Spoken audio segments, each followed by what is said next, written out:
From the 915 to H-Town, from the Panhandle Plains to the Valley, and everywhere in between, this is the 50/50 Podcast, powered by the 50/50 Podcast Network. Join me, Hector Cano, as we cover the Texas high school club and college soccer landscape, along with an inside look at the college soccer recruiting scene. The 50/50 Podcast is a platform about the people and for the people who are dedicated to the beautiful game. Here we go. It's another edition of Inside Texas High School Soccer, Episode 7. I am your host, Coach Hector Cano, joined by my lovely co-host, the man, the myth, the legend, the Obi-Wan Kenobi of Texas High School Soccer, Mr. Rafa himself, Rafa Casorena. Coach, I know you're just as pleased as I am. His first Champions League victory. Our Real Madrid figures it out over the longtime Madrid derby nemesis in Atleti. Thoughts on the game? Nearly give you a coronary after Vinny missed that PK, and then I don't know if you can read my hashtag Dios es de Madrid, or God is a Madrista. But I mean, on that miss kick on the first one on the VR. So yeah, they have, like I said, they have their number. Something about Champions League. They just, I mean, it's their. They should just call it the Ancelotti tournament or. Well, I don't know if we'd go that far, but it's been around. The Magic has been around well before him, but yeah, I mean, the UEFA Real Madrid League or something. But I mean, they find a way, and then that's the thing. And then especially like even with high school soccer, there's teams that find a way. So yeah, well, you know, I'm in the middle. I have that playing in the background. I'm sort of listening, but not listening. Trying to watch it, but not get distracted. We're prepping for the podcast here, right? And then. Mm-hmm. And then I'm trying to finalize everything, doing sound checks, everything here for the podcast. And then I realized that, you know, our good friend, Mr. Harold Austin, I haven't heard from him, right? So I know there's a good chance, right, that it's good news for Real Madrid, right? Because he only kind of lurks. He only comes out, right, when they're losing, ironically, right? Just like a Barca fan. So, but he does have, I'll give him a little bit of credit. You know, he's kind of fair being a Newcastle fan, so we'll give them a little bit of credit. They got a big match Sunday versus my Liverpool. They got bounced yesterday. So unfortunate. So at least 50%, 1 for 2 in penalties for my teams between yesterday and today. And speak of the devil, there he is. Harry, hope you're doing well, buddy. Some great matches. And shout out to Harry, who I think was at about, 17 games in the last 24 hours, right? So I lost track. He overran the the podcasts, our account and everything, just in terms of scores, and then what you guys with the roundtable was putting out, and I was like, good God, it was tough to keep up with. It was like how many games he was bouncing around. So big shout out to Harry for doing that coverage. And he wasn't the only one. I know we had others in town yesterday because a lot of games in the greater San Antonio area, a lot of games across the state of Texas, which we're going to get into today. So welcome. What's going on? I know we're back. We're fresh. Went actually almost 5 weeks without a show. And now here we are, second show in the span of 3 days. What's new from Sunday to now, Rafa, besides the obvious, what we just finished witnessing with Real Madrid? What else is new? Well, I'm surprised Harry didn't have a barbecue there in the parking lot there at Northside. I'm sure he thought about it there the whole time. He could have get some hot dogs to the players there. Oh, me and Steve were at the Reagan Brandeis game. Really good game for both the boys and the girls. A lot of dramatics, kind of like what we just saw. And then I know Steve had a little road trip up north to Bernie to go see Piper. So lots of coverage. Like I said, we cover a lot, and just want to spread the love to everybody. Not just certain teams. Like I said, we give it to everybody. Right. So that's what we're focused on. And then just getting ready for another SAFC game.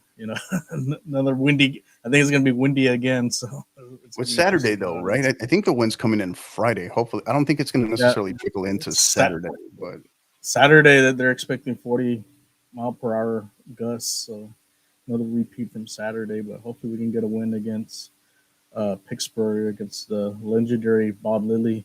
We'll see how that goes.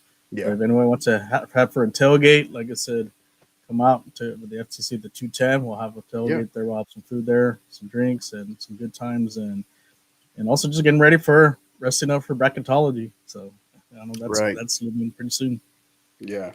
Yeah, I think we can beat the 25-hour all-time record for a single episode of a podcast, man. I really do. So I'm just saying, just putting that out there. Um, but yeah, bracketology is it is. We are entering the Ides of March. If you have any idea what that is, right? But yeah, we're in it. That will be coming very soon, and we got to have a meeting still on that to discuss the Yeah, specifics on that. But I was going to kick it back to you for those our local folks, right, that are maybe interested going to the San Antonio FC match this weekend, or even the tailgate. You want to give a quick plug for the tailgate, time, location, that kind of thing? sure. Yeah. So FTC, the 210, like I said, the social supporter group for SAFC. We'll have a tailgate. We'll be there between 3 to close to almost to game time to about 6:30. If you come in that lot 3, as long as you're there to tailgate, you get there between 3 and 6. It's free. We'll have, like I said, we'll have food there. We'll have some drinks and just a get together there, talk about the game, and then get ready to cheer on the boys. Hopefully, get another 6 points against Pittsburgh. Should be a tough one because they're a good defensive minded team. But like I said, last week was fun. Shout out to the Lee High School Drumline. They were out there with us. You know, they're on the top. They brought it. They had fun. We had fun with them. We'll see who we have maybe this week. We're working on. Like I said, we Right. haven't told us just yet, but should be another, like I said, another fun one. And then we'll also be on the lookout for the first watch party. That's something we're working on. We'll give the location too as well to come out for the Nice. for the watch party. It'll be a little late because I know they're playing Oakland, so a little 2 hour Mhm. difference. But like I said, it still should be fun to support SAFC. Yeah. Good deal. Good deal. Awesome. Yeah, yeah. I mean, a lot of great info, a lot of great stuff. Excited. Yeah, bracketology in the midst, and we're in the entering. You know, it's there. It's here, guys. It's pretty much here. Friday, obviously. There's some games that are going to come down to the wire. Some district races, some final positions, playoff positions that will be decided Friday, right? And we're going to discuss that a little bit more later as far as district certification and the timeline for the playoffs. So, looking forward to all of that. But Rafa, you ready, man? Now I'm ready. Ready to get this one going? Let me go ahead. Open up the energy drink here. And we're excited. Today's show, obviously, going to have a couple of guests. We're excited about our guests today. We're going to look at, we're going to highlight some district races. We're going to look at the latest unveiling of the RPI because there were some changes from Sunday's RPI to today. And then we will also look at the playoff. We'll give an overview of the playoff schedule as well. And then we'll wrap up with our kind of modified Teams of the Week awards that obviously we haven't made it through a whole week, but with it being with so many teams also playing their final matches yesterday or today, we wanted to go ahead and give out some awards, some honors. So, all right. But before we do any of that, we want to go ahead and bring in our first guest. He is Mr. Kevin Gomez of Yellow City Soccer. Kevin, how are you, buddy? Good. How are y'all? Hey, doing great. Excited to have you here. Finally, get you on. Get you. Yes. Excited about the things you're doing up in the Panhandle Plains, and just really wanted to dive into. Just tell us a lot more about it. So many questions. I know you and I have been talking for a good bit now, but before we do any of that, kind of give us a little bit of background info on you and kind of the genesis of Yellow City Soccer. Well, I'm originally from El Paso, born and raised there. There you go. Yes, sir. And I've been playing since I was 4 years old, and I continued playing through high school. And I went to Eastlake High School and got to have a good run with Gibby Whitner there to a state semifinal, and and I was fortunate enough to play club and scrimmage West Texas A&M one spring season my junior year. And fortunate for us, we tied 0-0. And so that kind of got us invited next year. And we lost 6-1, Oh um, no. but I only got one goal scored on. So, and it was one of my best performances, and that got me to playing college under Coach Lawfer and Coach Crowder there. And then I met a lady, and that kept me here, of course. And I got a job here as an engineer, and I've stuck around after college refereeing, and I just love the game. And so now that I'm starting to have kids and be a little bit more stuck at home, I still want to be plugged in. And so I found that Yellow City Soccer was a good way for me to stay in the game without actually running and diving and all that. And so when I got to Amarillo and Canyon, I noticed that that the level of play wasn't where it was in Dallas and down in the Valley and even in some areas in El Paso. But um, we we did get to meet a lot of good people around here that thanks to WT, they've stayed to coach in the area, and so the sport is growing here. But I think we need to get the general public a little bit more involved here. So I think that's the main reason here: grow the game, educate people. Uh, as a referee, a lot of parents don't know the rules yet, so that's part of what we're trying to do, and just give the kids a little better opportunity since they're so much removed from the Dallas area. Maybe get them a little bit more exposure, kind of like what Mr. Tovar in El Paso is doing for a lot of those kids. Mm-hmm. Yeah. So tell us. So what was you kind of gave us a little bit of background, but tell us why. What have you noticed since the launch of back in December, right? Because I think it was December, right? December Right. 2024, the launch of Yellow City Soccer to now, just in the community, the greater, the beyond maybe Amarillo, but then within the Panhandle, the Plains. What have you realized? What have you noticed? Because I know you've provided some very, very, very good coverage out of that, a much needed area where, I mean, we were just talking about it on Sunday, right? Where there's some very good soccer being played and some exceptional coaches in that area, right? What have you found in that time since launching in December to now? I think I underestimated the coaches around here. I thought they were a lot less prepared because there are some coaches that uh, maybe have never played the game in the club level, but I do know that from December to now, I've met a lot more coaches, and I've noticed that they know their stuff. They've played. They've been around the game. They're well educated. Um, so the coaching has been one, and then the kids really want to get their name out there. They want to represent the Panhandle. They want to show these Dallas, San Antonio teams that they can compete and not be underestimated. So I've Right. really found a lot of love from the community and supporting us and getting scores out, and Mhm. so they've made my job a lot easier. Yeah, that's great stuff. And hopefully you're getting a lot better love than what I'm getting on my own show here from Harry Austin, right? Right now, being called a hack. But no, all great stuff. Wouldn't expect anything less from Mr. Austin there. But yeah, that's all. I mean, the coverage that you provided, like I said, has been tremendous. Now, going into it, right? We talked a little bit about your ideas, your thoughts. How different is it now, right? It's now March. When you were going into it, your thoughts, your plans, your ideas versus what you've learned in these last several months, where it's like, okay, I'm gonna have to pivot here. I'm gonna have to adjust this. There's definitely a demand for this. What have you learned from the start going in to now, where you had to make an adjustment?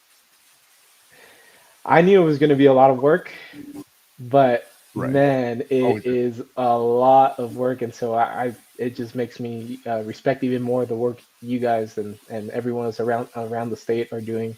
Uh, so that's one aspect. So I thought I was going to be able to simultaneously cover club and Texas high school soccer during this season, but I've noticed that I've had to focus on Texas high school soccer for now, and then once that winds down, I'll be starting up on the local club teams and coverage and Right. ECNL players from here that play ECNL and such. Yeah. Well, and our thing too is what our show is largely, we try to provide some level of coverage on the club side. It's a different beast in terms of trying to get your arms around it, right? Because Hmm. just the various divisions, levels within clubs, Right. and then you have the big clubs, you have the smaller clubs. You have the different leagues, obviously, and trying to get your arms around that and get real time updates and coverage. Just different. It's just different, right? Where the system in play in high school is a little bit more a little bit more known, I guess. Right. That doesn't mean it makes it easier to get results. You still have to hound down results quite often. But thanks through the help of our many correspondents, a lot of independent folks that give us updates on top of the coverage, because whether it be Rafa, whether it be Harry, whether it be Steve Sanchez, just to name a few, or matches. I'm in the middle of coaching, so in season it makes it a lot harder for me to get out and actually cover games. But on top of all the games that are being covered by our team, right, the help of a lot of correspondents and supporters that we have, they help make it possible on the high school side across the entire state. So yeah, I could definitely understand it on the club side. College side, that's where we really do the other half of our coverage. Makes it a little different with sports information directors and athletic departments, but it is possible. It's not impossible. Just the access is a little different. That's all. Um, Rafa, do you have any initial thoughts, questions for? So when any teams in particular that, like I said, from the start from December now, that's really kind of caught your eye to say, hey, this might be the team that can really go deep and maybe win the region and go on to state. Yeah, obviously Amarillo High. The girls, the last few years, they've been fantastic, and just defensively, they're such a solid team this year that they can. I think they can really beat that barrier and hopefully make it to that regional final, and then move on to state semifinals. Them on the boys side, obviously Lubbock Monterey, which are ranked number 13 on your RPI rankings. They've really shown that it's not only their level of talent that can push them forward to win these games, but when they're really put in the corner.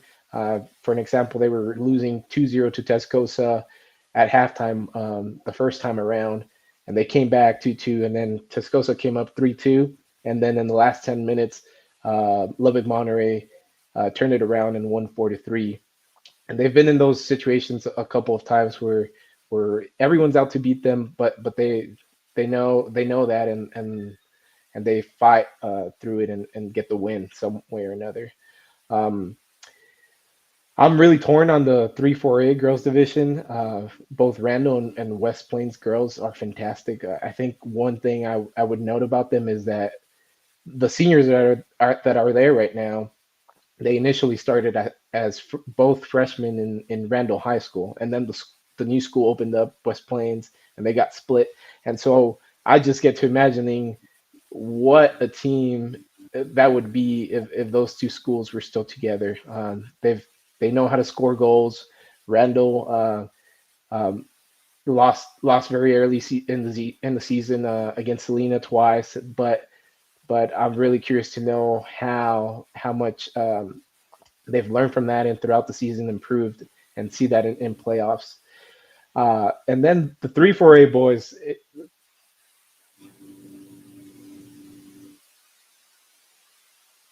I think your microphone was off, Kevin.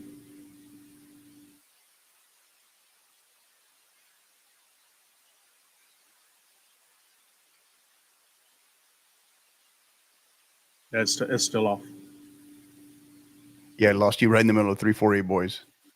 Still can't hear you. Oh, and we apologize for some technical difficulties there with Kevin. But he was discussing. So, Rafa, if you want to highlight again the question that you had asked him while we tried to get him back. Yeah, the team that's really kind of caught my eyes has been a little bit Monterey. They, the last couple of years have been very dominant there in the Panhandle. You mentioned about West Plain girls. Remember 2 years ago when they first opened, they had a big run. They had a run. The deep in the playoffs just kind of fell a little short because so just the experience kind of caught up to them. I think they'll be a threat in Region One, and now especially with this new format, I think they could go even deeper this year. And same thing with Randall. To go toe to toe with Salina. That's another group. And then you guys already mentioned about Amarillo. I know the Amarillo girls have always had some real good programs. They just kind of like fall like a game short, you know, in the regional semifinals or the or the finals. Like I said, I think this could be a breakout year. But one thing I think I can tell you is like I know when I coach, we used to play a lot of the Panhandle teams when we go to Midland, Odessa tournaments, San Angelo. They're very physical teams, but they were talented teams. So I can remember playing Amarillo High. So that was, like I said, they had some good talent there. Yeah, looks like we have Kevin. Kevin, can you hear us? Yes, can y'all hear me now? There you are. Yes, sir. You were in the middle of highlighting 3-4A boys when we just went. Yeah, sorry about that. No, yeah, the 3-4A boys. That's been a very tight competition, just between Perryton, who won the district championship, Dumas, West Plains, and Borger. If we look back at those results, they were all either ties or they were games that one or the other team won by 1 goal, and so I really initially thought Dumas would be able to repeat in their district championship, but Perryton showed that even though they're a really new program, 3 years in UIL competition, they're here to stay and win, and so they've shown that especially with their new coach Jesus Soto that they've got the tools to make a deep run this year. Yeah. Biggest surprise in the Panhandle Plains area, boys, maybe on the boy side, on the girl side, or is there just a single one? Biggest surprise from between what you've seen, what you heard going in, and maybe what you've been told from just across the landscape there in that area. Oh man, that's a very difficult question. It's hard to choose. We ask all the tough questions here, man. I'm sorry. Man, I'm sorry. I didn't practice for that question. I don't have my script.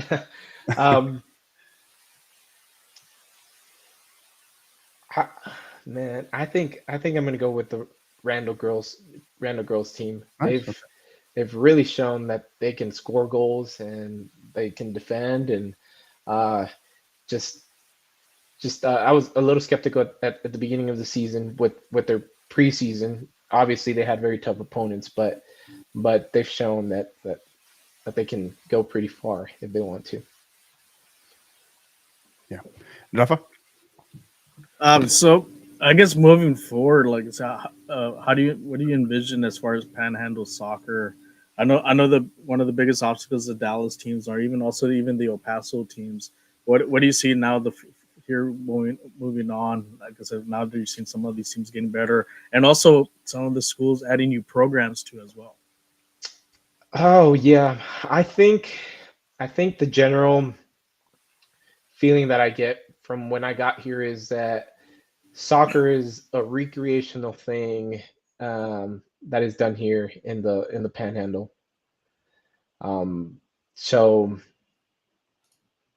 I think that's the main barrier that we have to go past. That the parents and mostly parents not only thinking about this as something that their kid can do for fun, but it's something that they can pursue and even go to college for.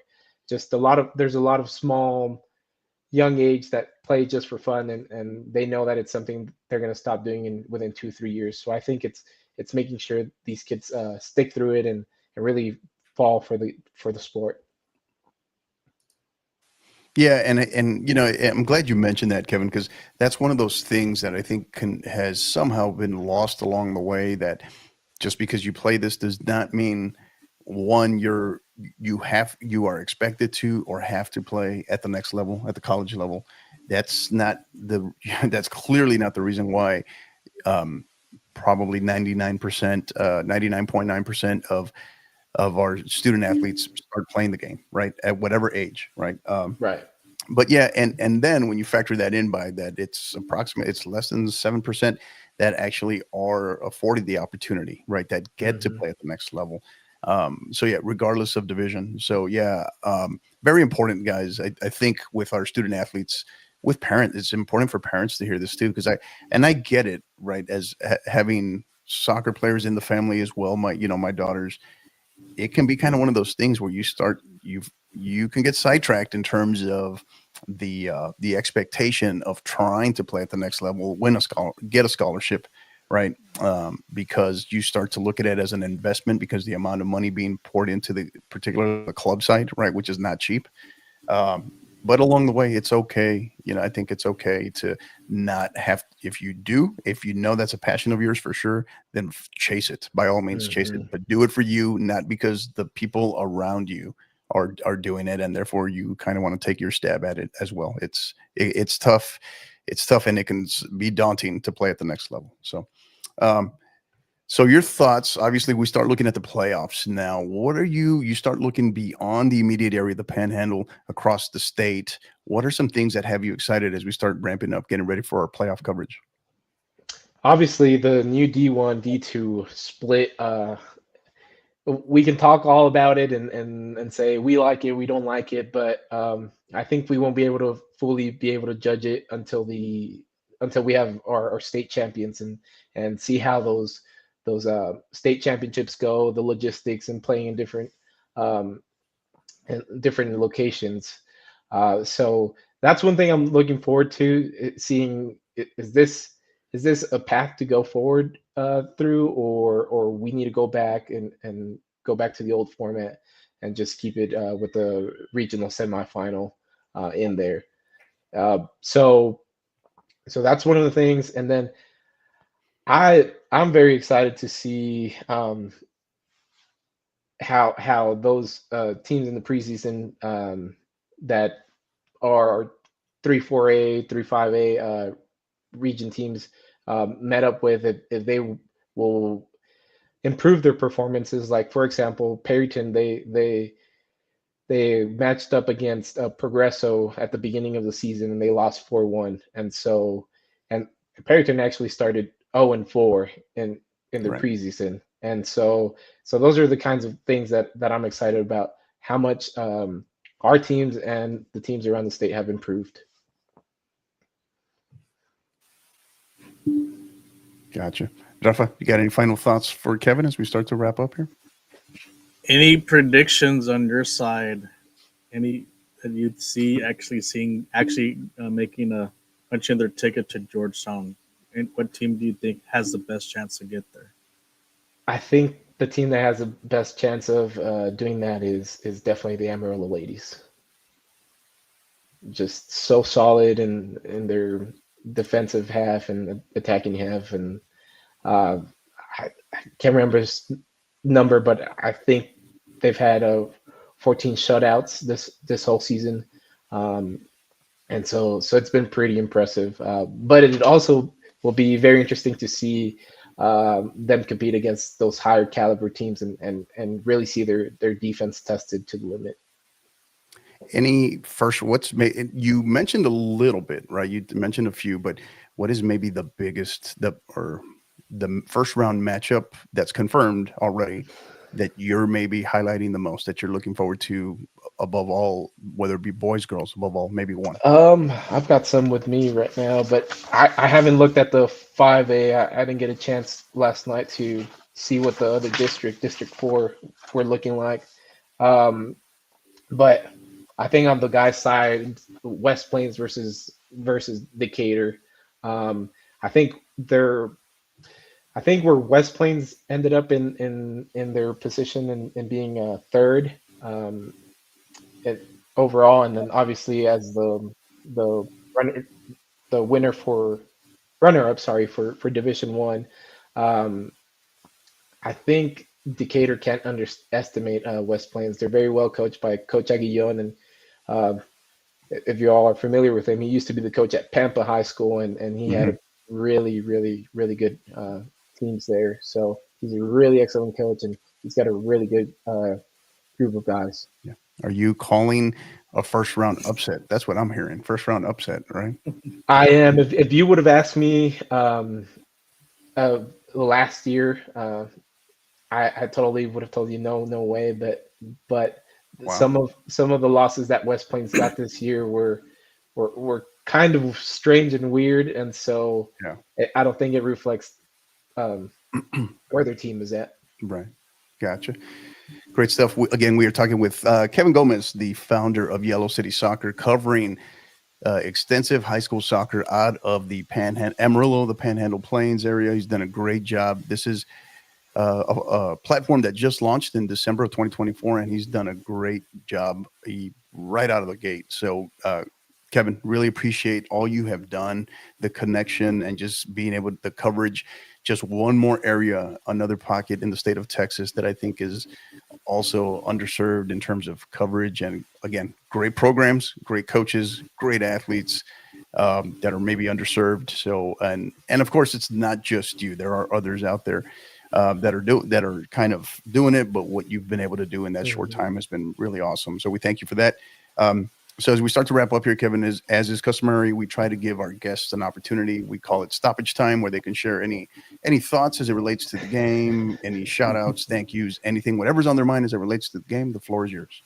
Absolutely. Well, I'll start with thanking people. I'll thank all the Panhandle community, especially all the student athletes. They've been really good about, even when I don't ask for the scores, they'll send them to me, and that just makes my job easier. And they send me videos, they send me messages on what's going on, and so I appreciate all the help. And since I know I tuned in Sunday and you were asking about the mercy rule, I'll chime in on that. I think the mercy rule is good, but it can be better. Obviously, no one wants to see any 24-0 games or anything like that, or 16-0, which we had in our district. But we have to respect the opponent, and by respecting them, we have to score on them. So I think my take on it would be, reach the 8-goal differential. If you want to make it 10, reach the 10-goal differential, and then stop the count on goals. And yeah, maybe some goals won't count towards some student athletes' records, but I think that'll help with all this surprise when we see on social media, 15-0, and it gives the option to the coaches to still play their players and develop their team and develop their bench, rather than just end it early. In our region, Perryton's 2 hours and a half away from Amarillo, so some of these teams are making that big of a trip just to play 60 minutes. I don't know if that's the best idea. So, right. Well said. Awesome. Again, we were talking with Kevin Gomez, the founder of Yellow City Soccer. Kevin, this has been great. Really appreciate your time. Thank you. We will definitely be in touch with you as we start with not only bracketology, but through the state playoffs. And we look forward to being able to work with you, and really appreciate all the great stuff that you're doing in such a short amount of time. Keep up the great work, and please let us know if there's anything we can do to help. Thank you. Y'all have been great help. I appreciate y'all. Yes, sir. Take care. Have a good one. All right. Special thanks again to Kevin Gomez, founder of Yellow City Soccer. Thoughts on some of what he had to share, Rafa? Just great insight as far as, Panhandle soccer, which kind of gets a little lost in the shuffle.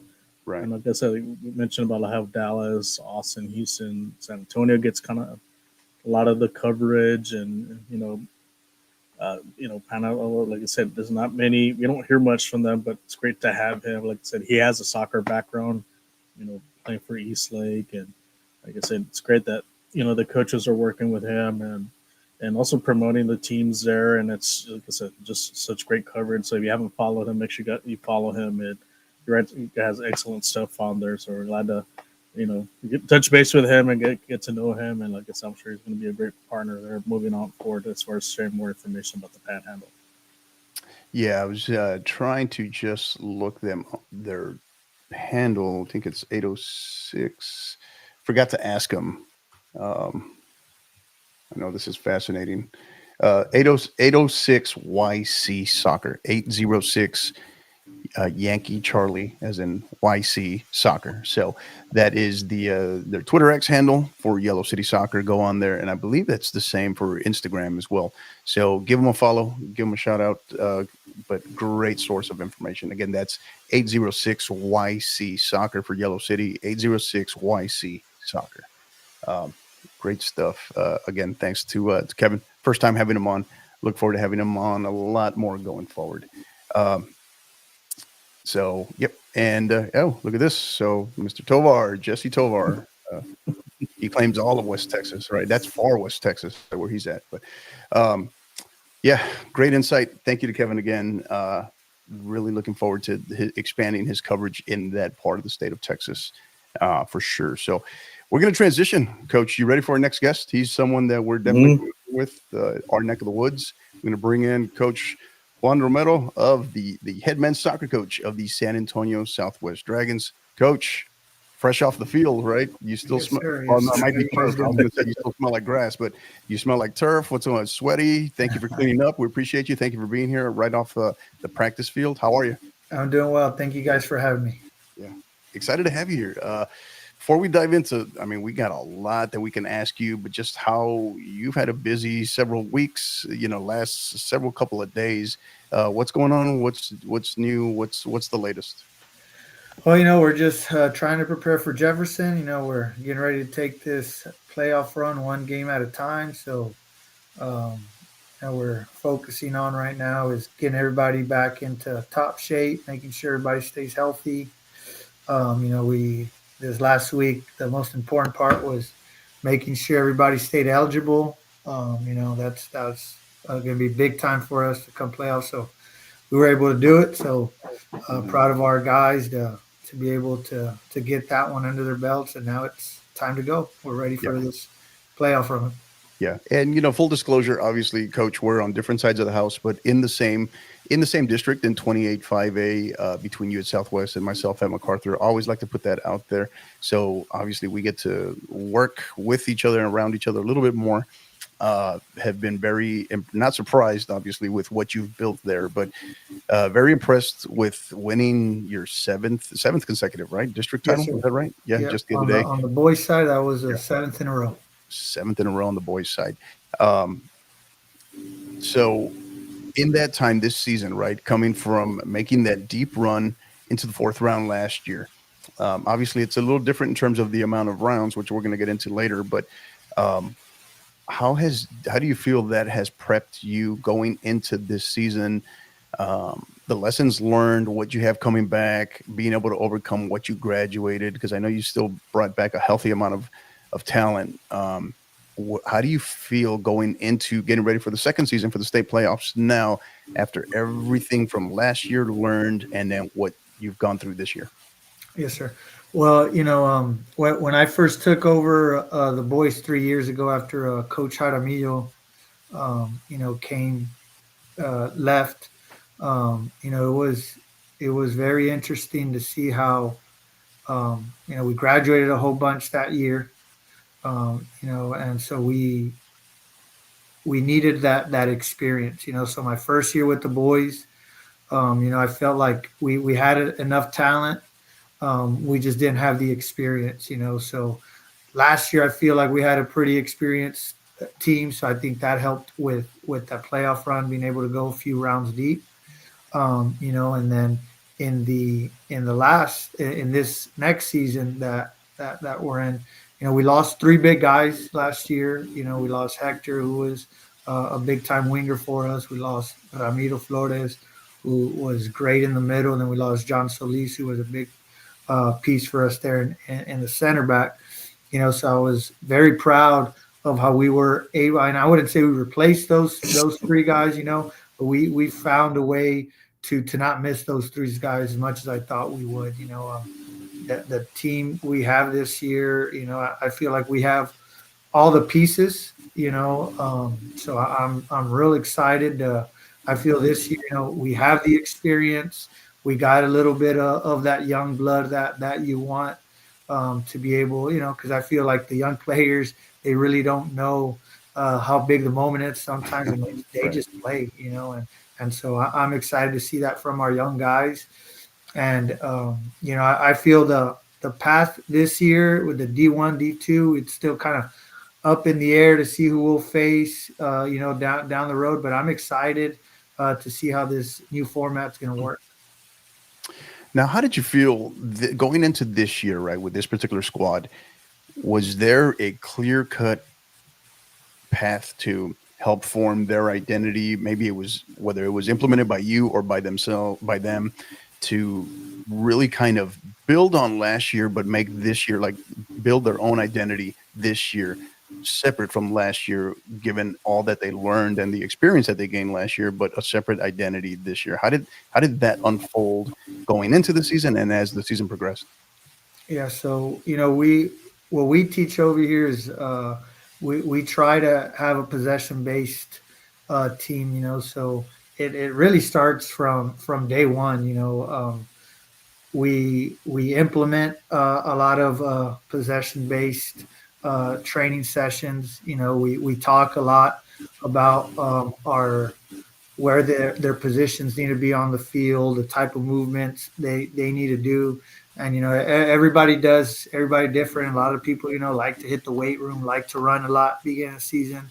But we implement a lot of that stuff on the field as well. So I feel like one of the things we do well here at Southwest, and it's been going for a while now with Coach Jaramillo as well.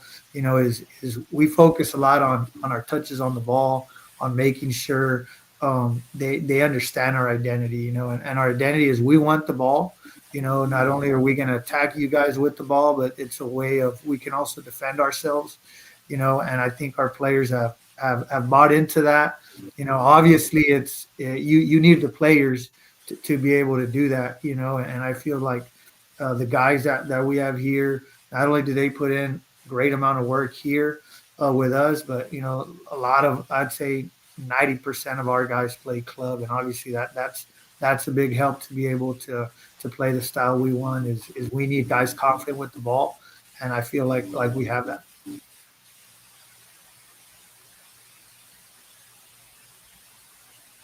Your microphone's off. Great stuff, Rafa. Coach, as far as like you mentioned your players, how does the players feel right now as far as the pressure, knowing that they're part of a program that's had a lot of success?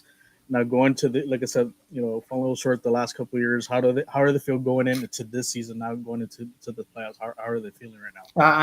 I think they're feeling ready. I feel like in past years, the first few years Jaramillo got with these guys to the regional tournament, it was kind of new, and they ran into some tough Valley View teams, and I feel like last year was probably the first year that I can honestly say that I feel like we matched up great with the Brownsville team. I want to say last year, we obviously had a little bit of jitters in the first half, and I feel like that's where the game kind of got away. But I was extremely proud of our guys, on how they responded in the second half, going against the wind, getting 2 goals called offside. I was a little hesitant on like, man, are we going to be able to play our game? And we did. The second half against Lopez, we really dominated. We had some chances. We scored one to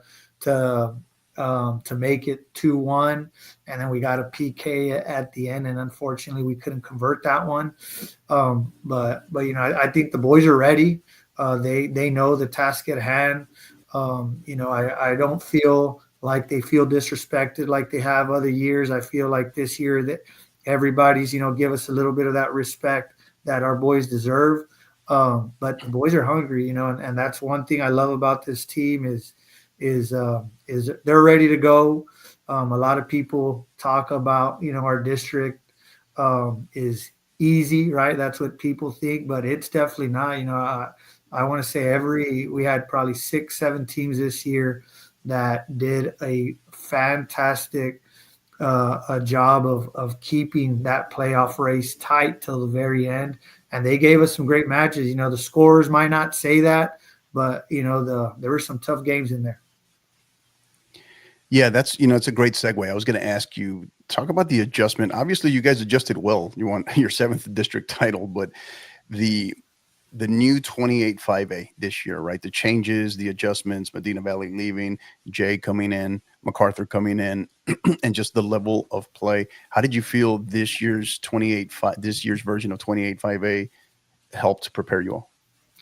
Yeah, like I said, man, the teams we have, the coaches we have in this district, they do a fantastic job giving us a great game. And that's one thing we preach to our boys is when teams play Southwest, you're going to get their best shot, whether it's the 2, the 3, the 8th, or the 9th. We're going to get the best shot from everyone. And I can truly say that a lot of these teams that they gave us their best shot. Some teams played mid block, others played low block, others try to come at us a little bit. Even yesterday with being the last game, McCullum not even being in playoffs. I thought Coach Martinez did a great job of sticking to his game plan of his offside trap, and obviously getting different looks from different people help us prepare for playoffs, whether some teams might play as low, some teams might play mid block, some teams might full out press us. I feel like we've gotten a good look in our district and our guys are ready. Yeah. And, with you all, kind of similar to what I've said with a couple of other squads, and you knew this going in, right, that you would ultimately be the goal, the objective, and what you would ultimately be judged on wouldn't be in the district race. It would be what you're doing in the postseason, right? Especially, just multiple rounds, all that. As you start looking at the landscape, Coach, now that we're entering the playoffs, you look across Region 4. What are your thoughts?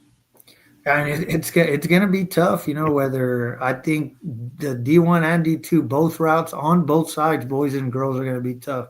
I feel every year, Region 4 always has a great team representing the region that goes to state, and whoever does, that I feel like they truly deserve it.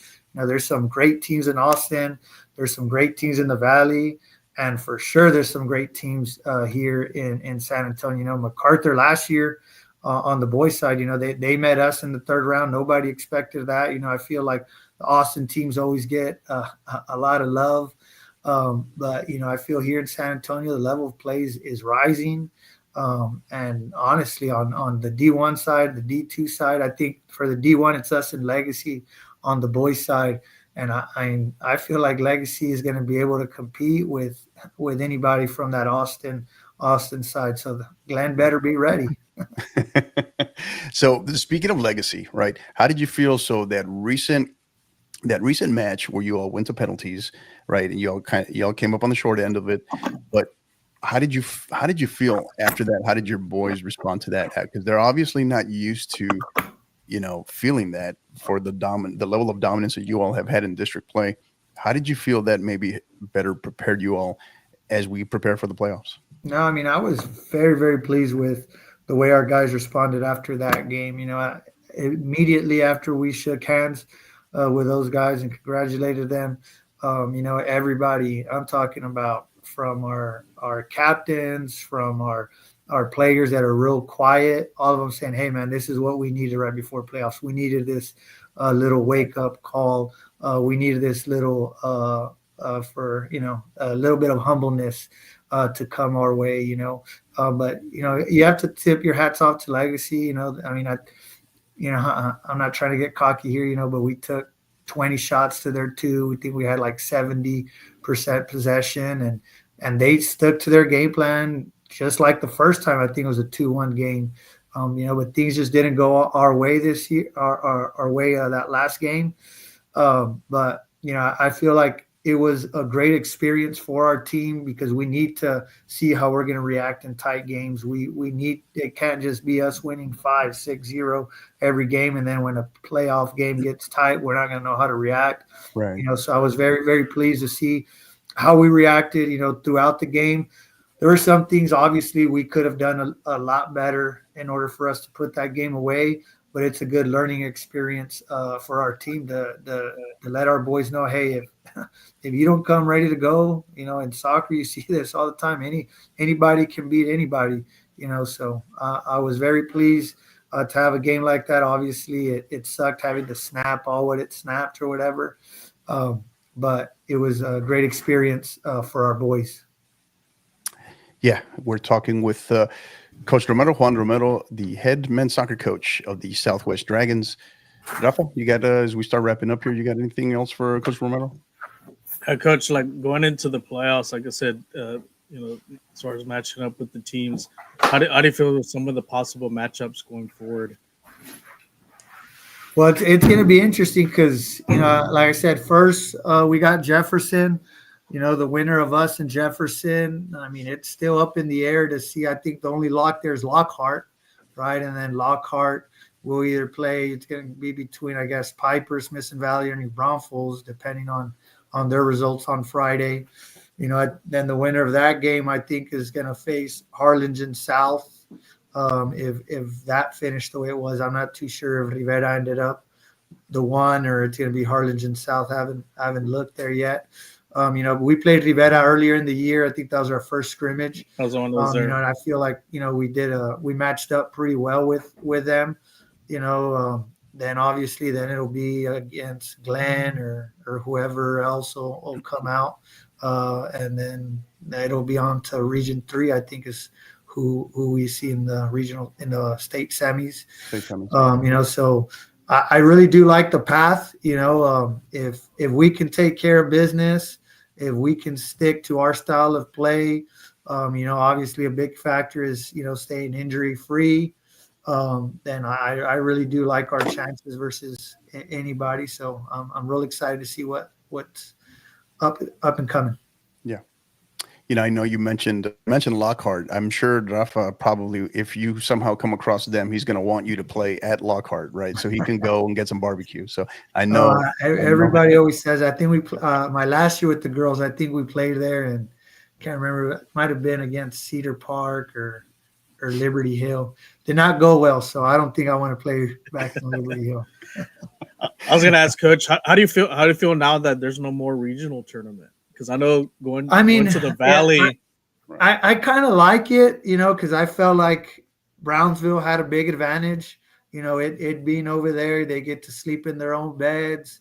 They get to go to school like they normally would, and at our kids are a habit of routine. So when you got to take them out of their routine, a lot of people don't realize what goes into having to take your team and sleep at a hotel, making sure they go to sleep on time, making sure there's nothing going on in the rooms, so it does take a little bit away from the preparation that you do need in those later rounds. Mm-hmm. In those later rounds, at the end of the day, everybody's the same level, so it comes down to, are your guys prepared? Are you guys locked in? Making sure, I want to say our first year, with the boys, one of the guys, put their room at like 60 degrees the next morning, woke up sick. You're all sick. Yeah. Come on, guys. We can't be going in, checking in temperatures now too, so I'm kind of glad, that now it can be a neutral site, Mm-hmm. So I know for the 6A, they loved it being here in San Antonio. I'm sure you guys did too. You guys got to cover that. Yeah, it was awesome. I got a feeling there's going to be a lot of neutral games going on from now on. Yeah. So, and that's the other piece, right? I think what has me most excited, and I was explaining this to a coach at MacArthur last week, actually, different sport, right? They were asking me about the new playoff format, excuse me.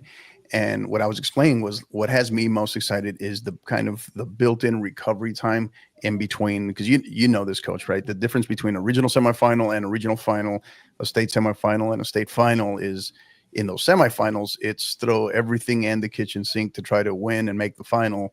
And then the legs are dead and the finals are they're horrible. They're ugly, right? With this built-in recovery, that's a plus, right? Being able to kind of being able to sleep in your own bed, that's a plus. Now you have to factor in the bus legs, right? As far as the itinerary of when you arrive at this set location, this neutral site, whatever it may be. So it's going to be interesting. You're right. It's going to be interesting to see how teams adjust to this, but it is possible. I mean, what kind of set this in motion was back in, if you remember, when we were coming out of the pandemic in 2021, we played a very different style of playoff format, right? Which is kind of similar to what we're about to go through now. Yeah. So it is possible. And as luck would have it, we had some outstanding regional finals, state semifinals and state finals that year. So I'm really looking forward to the quality of matches that we're going to have in between with those recovery times. No, absolutely. I think that is big time, and kudos to UIL for being able to really think about the players in that sense, because when we play in tournaments at the beginning of the season, after the second game, those legs are done, so being able to play one game and now get a few extra days of rest and recover it, I agree with you, man. It's going to be great for the kids. It's going to be great for the quality of soccer, because as you know, Coach, a lot of teams don't have 18, 19 guys deep, and those were the teams that were fortunate enough to get to those later rounds, especially in the semifinals and finals. Right. So yeah, I agree with you on that one, Coach. Yeah, definitely a battle of attrition, right? War of attrition. We are talking with Coach Juan Romero, the head men's soccer coach of the San Antonio Southwest Dragons. Coach, we start wrapping up here. Two things. One, we're going to give you an opportunity, stoppage time, to share anything that's on your mind. But before we do that, kind of wanted to throw one back at you. Any question, kind of give you a freebie. Any question you might have for Rafa or I that you wanted to throw back at us? Anything? Yeah, just wanted to see where you guys got us going this year. How far you guys got us going? Rafa? I think you get to the regional final, and then depending where that game is at, hopefully it's in San Antonio. I think you guys can get through, and who knows where they're beyond. Like I said, I'm sure that regional, that state semifinal will probably be at a neutral site. Yeah. So but I think this year, like I said, I've seen your boys play. As they do what they need to do, and they work hard, and like I said, I think you have them believing. I think, and like I said, that even though that that shootout loss, I think that helps you to keep you kind of like what Chiefs mentioned, because I talked to Chief earlier. A little slice of that humble pie, but it helps. Like I said, I've been through that. Like I said, a loss sometimes helps that. But I think honestly, I think you have a really good shot of getting to that regional final and winning that. Right. Appreciate it, guys. Yeah. Yeah, and obviously I see you guys on a mission, Coach, and as you say, right, what's the hashtag, right? Hasta el final, como se dice, but that's just like Real Madrid today, right, Rafa? Right. Yes, sir. Yeah, hasta la final, yeah.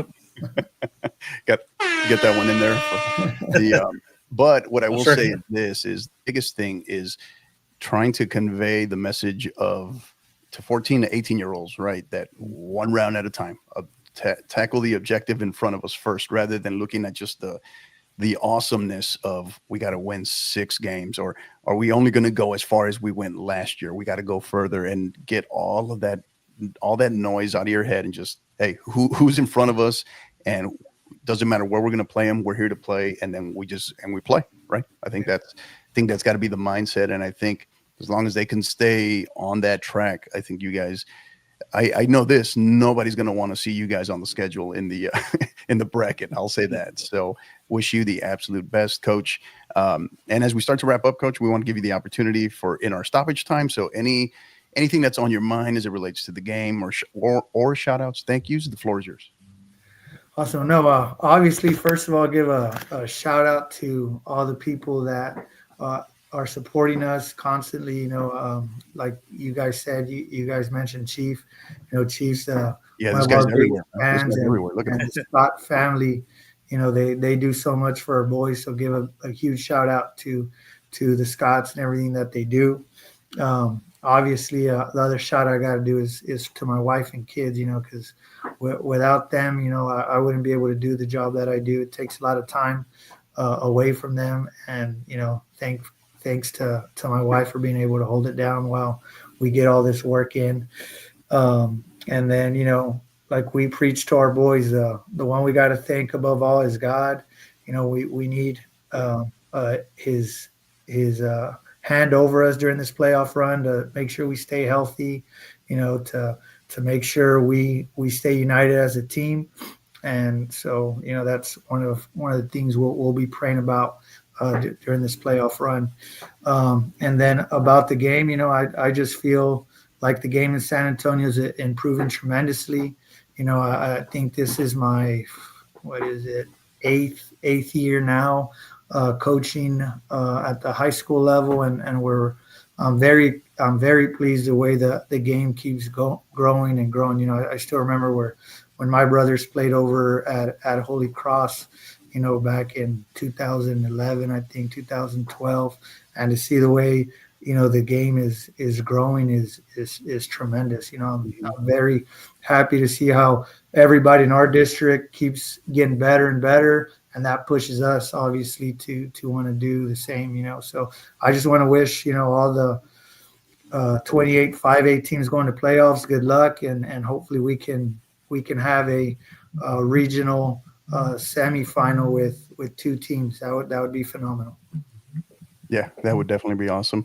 And while I do have you on here, Coach, shout out to Coach Reyes on the girls' side, wishing her the absolute best of luck. If you can share that on my behalf, at least Will within do, the Coach. district. So wishing you all the absolute best. Again, we're talking with Coach Juan Romero, the head men's soccer coach of the San Antonio Southwest Dragons.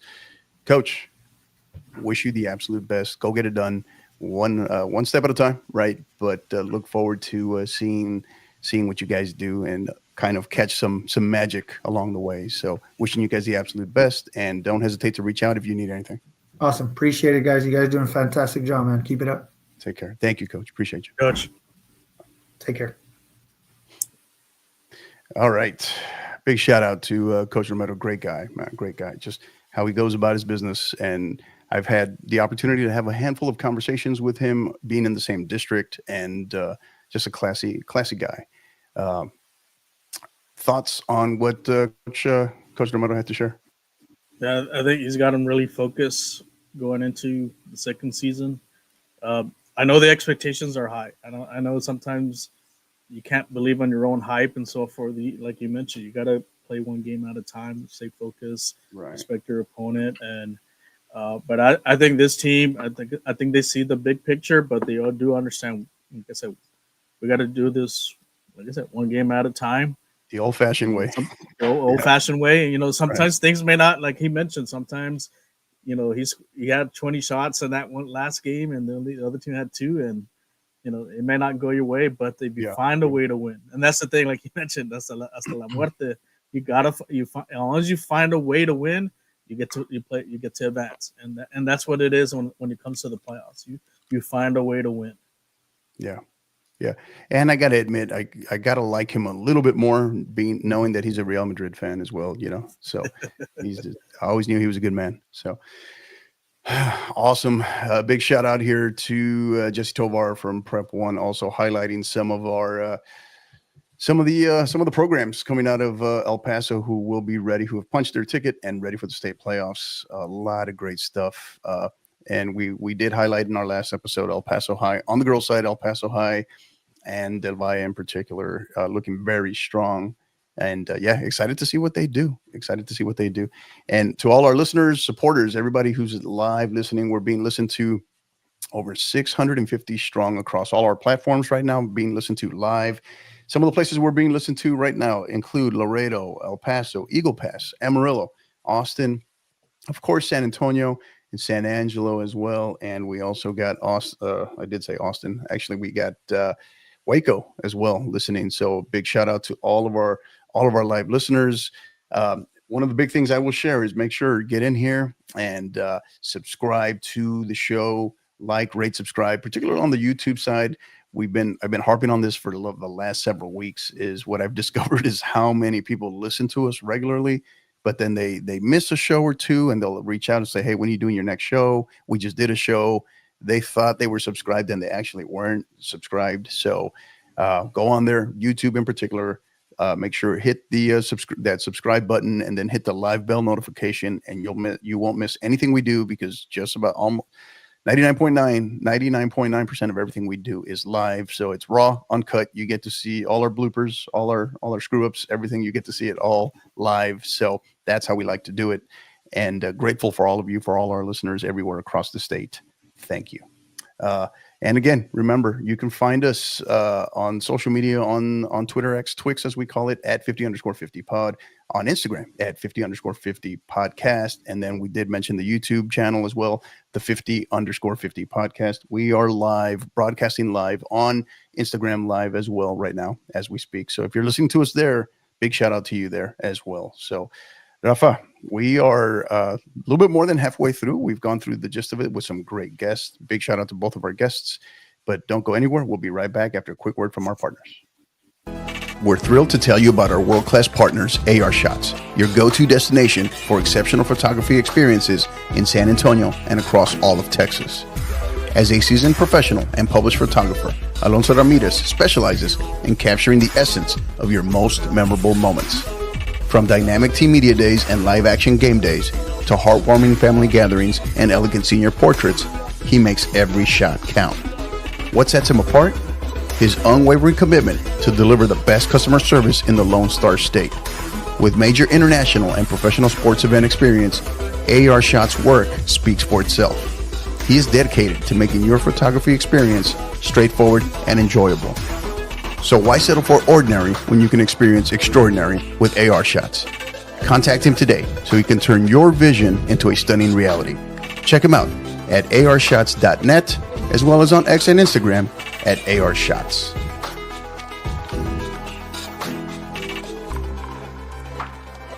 Looking to step up your social media marketing game? Well, let us tell you about our great friends at Gipper.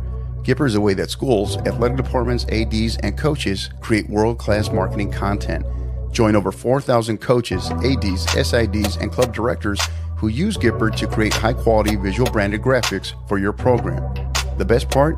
Anyone can do it in seconds on any device without needing any design experience whatsoever. If you do have significant design experience, you're going to love this as well, as you are what they call the power user, and this is designed with you in mind as well. And just for being a listener and supporter of the 50/50 podcast, you can receive savings immediately and save 10% off any first-time Gipper purchase. Simply visit gipper.com/partner/5050 to learn more. Again, that's gipper.com/partner/5050.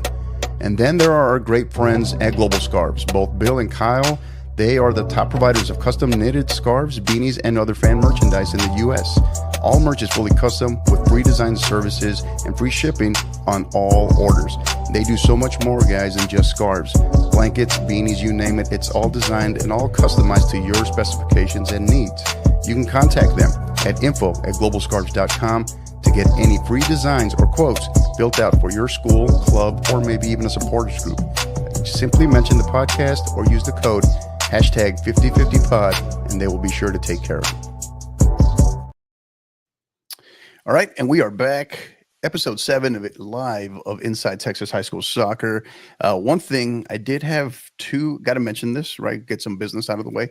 I did have a couple of people, some potential promotional partnerships, sponsorships, whatever you want to call it. People reach out and they were asking how they can get in contact with us. You can get in contact with us simply. You can DM us through Twitter X or as well as through our email, which is 5050podcast.tx@gmail.com. Again, that's 5050podcast.tx@gmail.com. Would love to have the opportunity to do some great partnership and sponsorship opportunities and further expand our format. As you know, we're in the middle of expanding this network and trying to get a couple of other podcasts off the ground. So that and our website, those are the big those are the big ticket items that are in the works. So be on the lookout for those because there's a lot more great stuff coming for the 50/50 podcast. All right, Rafa, it is that time, my man. The latest unveiling of, excuse me, of the RPI. You ready? I'm ready. All right. So this one we've unveiled. This is the third iteration within the last week. We released one last Wednesday, had one again on an updated one on Sunday, and now here we are again, this Wednesday today with the latest version. Some tweaks, definitely some adjustments, but we will tackle this a little differently. We'll go through our first top 10, Rafa, so jump in here. Any adjustments, any things that you have to discuss, please feel free. One of the things I did want to highlight here, you will see some schools at the end of the record with an asterisk at the end of it. My understanding is, Rafa, that I get that right, they still have one match remaining in their season, correct? Yes, sir. Yes, Yeah. they do. So some teams are not done with district play. They'll be finished either today or tomorrow or even Monday with some 4As, which we'll talk about later on. Yeah. As far as changes, there was one change. Like I said, one team did get upset, and we'll talk about that in a bit. But as far as, like I said, kind of the ones we saw Sunday, Wiley does have a big game against the crosstown rival Widely East. Yeah. Should be a dandy of a game, and it's an opportunity for Wiley to go the perfect 19-0 before going to the playoffs. Prosper still has a game pending. Still not haven't clinched the district title yet. Like I said, they still have to. Do you recall who that is against? That match. So Prosper plays. Let me check really quick. It's all right. We could look it up later. I was just curious if off the top of your head if you knew, because I know we had been discussing them and Allen, but yeah, I forgot they still had a match left. Yeah, they play Prince. Actually, they just play. No, they just beat Princeton. Yeah. Tomorrow. So they're playing OS tomorrow at 7:30. On the 14th, on Friday. Friday, gotcha. On Friday, yeah. And then Allen, just real quick, because I know Allen's also on there. Allen does have Plano East to finish. So Allen does have one. Okay, never mind. Okay. So both Allen, I forgot to add the asterisk on Allen. So both Allen and Prosper do have games pending with Plano East and West. Got it. So we'll see what happens there after Friday. Who determines who wins the district title. Like I said, Midlothian coming up. Same thing with South Lake Carroll. So that basically rounds up your top 10. Mm-hmm. Yeah, this is largely the same. The usual suspects here, some slight adjustments here. But yeah, we hit on Wiley the last time as far as we've been so used to seeing Wiley East in here for a while now. So see them and Coach Besner out at Wiley having the success that they're having with an undefeated season. Big shout out to him. Life Waxahachie, we knew they were going to be on here all year, and here they are now, 23-0. Prosper made the big jump back into the RPI back on Sunday with their big win versus Allen. Kind of some late drama, some late heroics that we put out there with an incredible goal late in the match. Midlothian just trucking along, having a fabulous season, trying to match last year's boys' success. And then South Lake Carroll, right, just going about their business, coming in at number 10, 19-1-2. All right, go ahead, highlight our last 5 years, just some adjustments here. One finally breaking through into our top 15. Go ahead. Yeah, so Lucas Lovejoy, like I said, rounds out at number 11. They still got a game pending.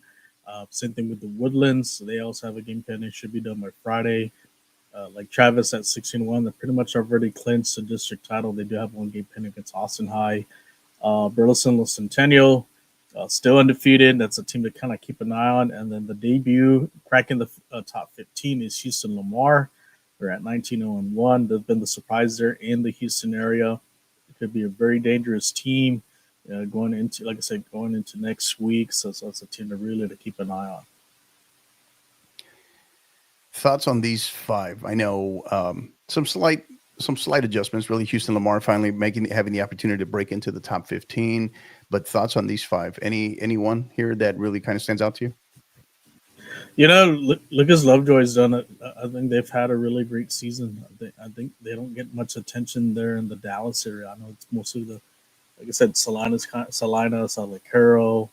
You know, some of the Flower Mound teams have been kind of get the attention, but you know, Lovejoy's been kind of under the radar, and I think they're going to do a lot of great things in the playoffs. I think they have a really good shot at getting to Georgetown, so really keep an eye on them. I think they're going to give some matchup problems with some of these 5A teams up there. You know, you never know. You could see a Midlothian versus Lovejoy. That'd be a great game. So just really kind of keep an eye on them. Lake Travis, you know, what can you say then? I think they may surprise some teams here in Region 4.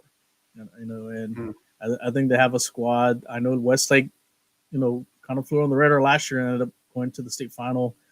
Could Lake Travis be that same team this year? You know, and now with the different formats, I think they're going D1. It's going to be a tough road because they got some, you know, there's going to be some tough teams in that Division 1 bracket, but I think they have the squad that they can go real far this year. Yeah, they got some very multiple dynamic players on that Lake Travis squad. Coach Maloney has done a great job there. And we'll wrap up now with our next 5N, where there are definitely some adjustments in our next 5N. Go ahead and highlight these for us, Coach. So the next 5, I have Walnut Grove. Still a game pending, but should already going to be clinching the district title. The one team that did fall out was Weatherford. They finally suffered their first loss of the season against Mansfield, which was a little surprise. They lost 2-1, but still, like I said, maybe that loss will kind of get them back and get them motivated, get back on track, focus. Yeah. And like I said, still going to be a dangerous team in that Region 1. Ridge Point, like I said, already done with the regular season, 20-2. Like I said, probably one of the favorites there in Region 3. Another team that kind of keep an eye out is Round Rock. I know they have one game pending as well. I know they're going to Division 1 route. Could they be kind of, maybe could it be an awesome final again? Awesome final, between them and Lake Travis. It's a possibility. So, and then back into the honor mentions Wimberley. Like I said, they had a little hiccup on the tie, but they bounced back and got a win. But could be a favorite there for 4A Division 2 going into the playoffs. Right. Yeah. Great group. I mean, this whole just feels. I look at Ridge Point, feel like you could definitely them Walnut Grove, and Walnut Grove was higher at one point, but Ridge Point, you can definitely make the argument for being significantly higher on this list.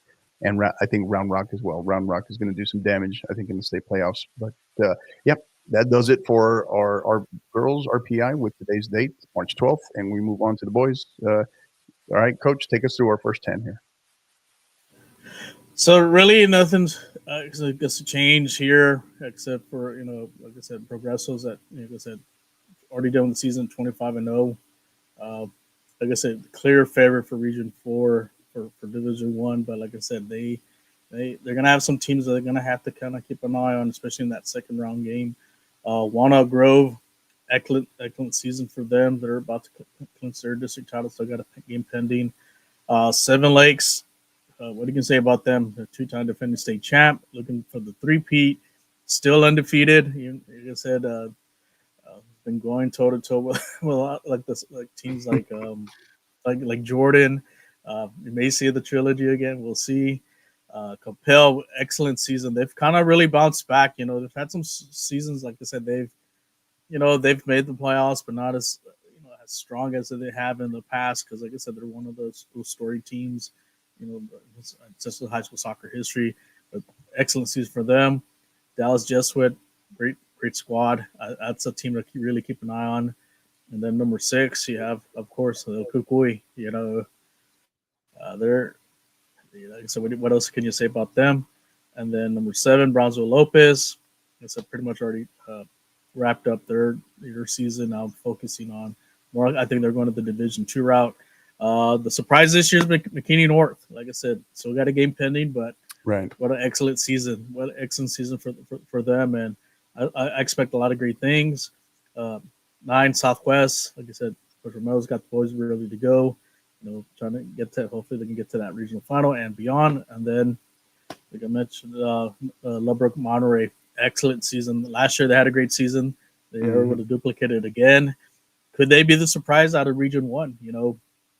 I know Bel Air gets a lot of, a lot of hype there as far as being one of the big dogs there, but maybe this is the year Monterey kind of makes some noise and maybe represents Region 1 for. It's a lot of people that are very big on this Lubbock Monterey squad, and and Kevin, we just had Kevin Gomez on from Yellow City Soccer. He was very big on them as well. So, shout out here from Coach Atilano in here with Harlan Hawks, talking about good luck to all the teams in the playoffs and represent Texas high school soccer.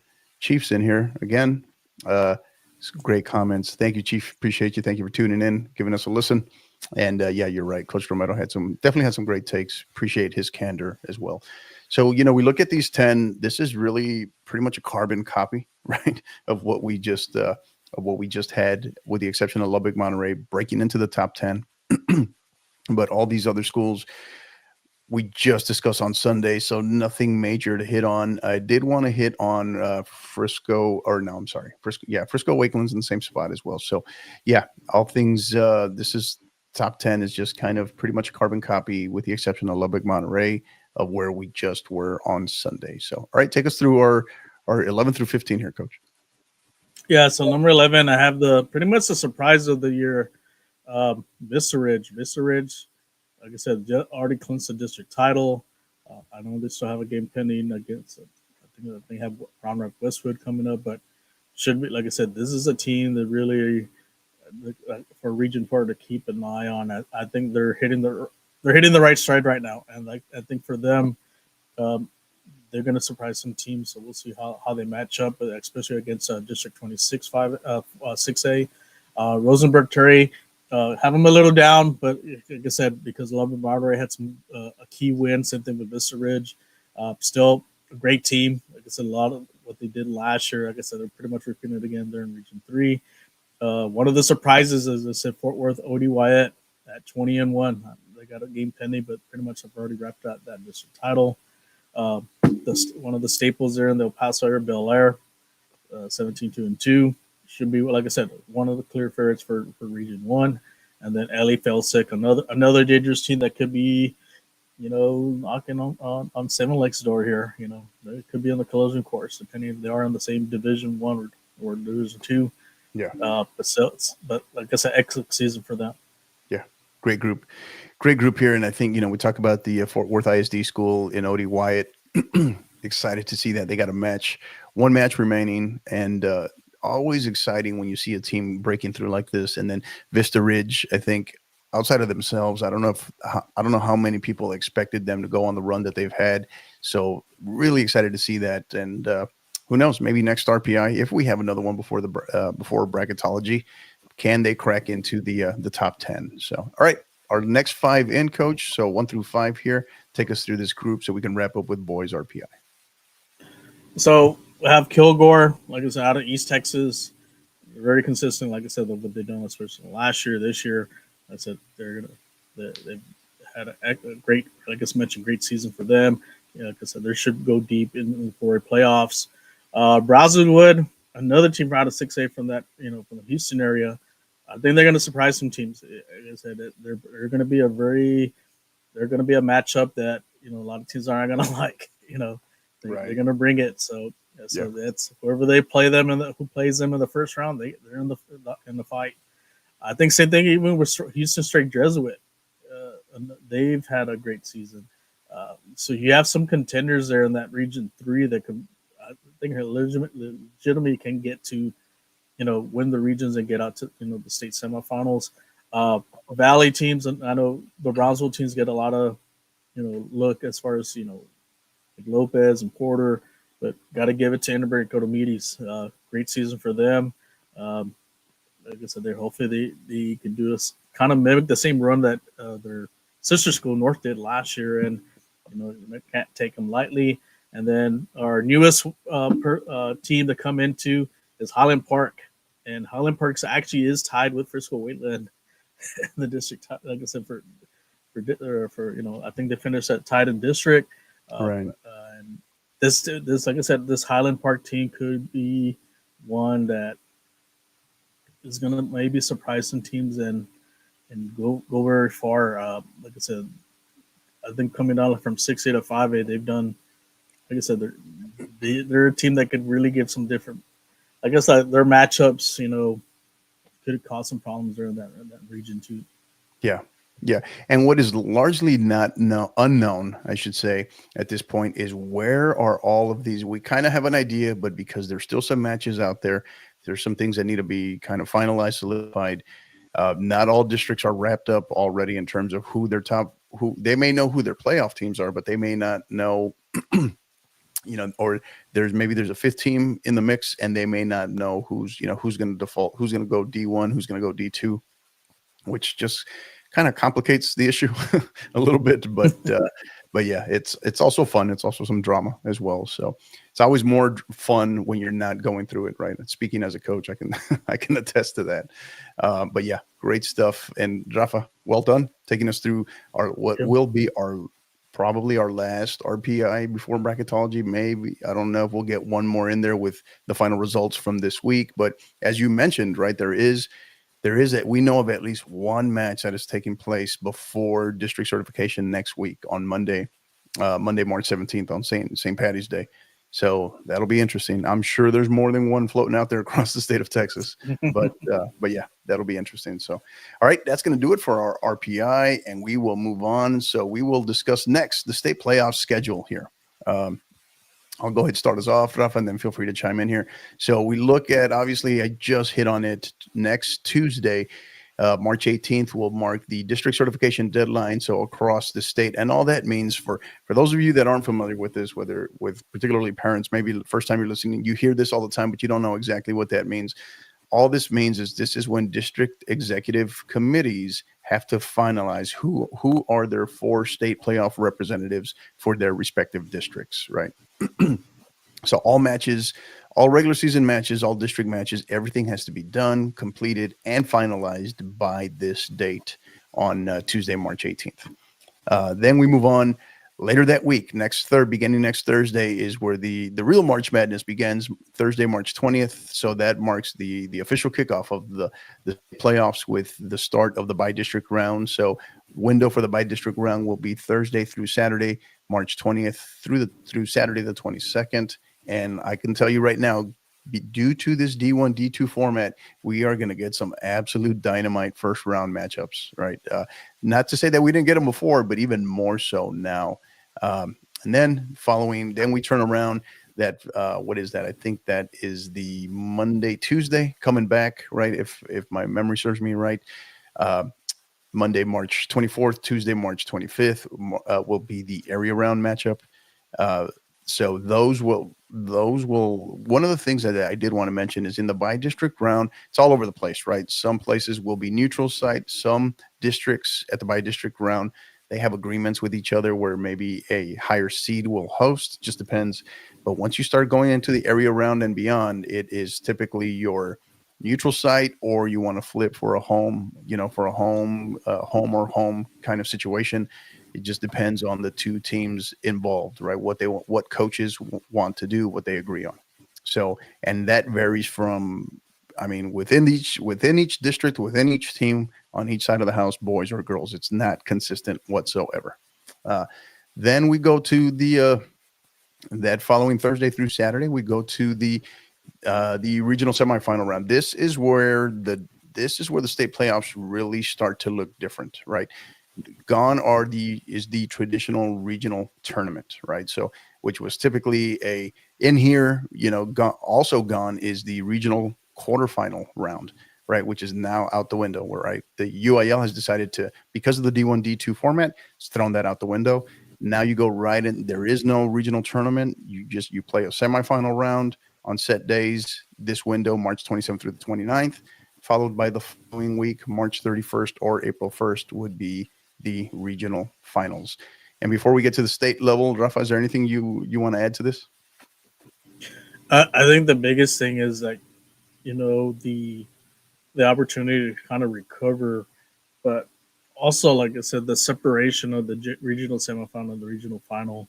Like you mentioned, like some tired legs. You give it all that regional semifinal, and then you got to turn it around 24 hours later to play, or not even less than 24 hours later to play in that regional final. So, and we've seen some situations remember, I think Coach Strong mentioned it to us a couple years ago when they had to play that game because of the weather till midnight, and they had to turn around and play early regional final game. So this is going to make the regional finals a lot better, more competitive, and same thing with the state semifinals. It's going to be very interesting, and also, like I said, we're going to have a lot of neutral site games. Unless you're feeling lucky on the coin flip, you can bring your lucky quarter.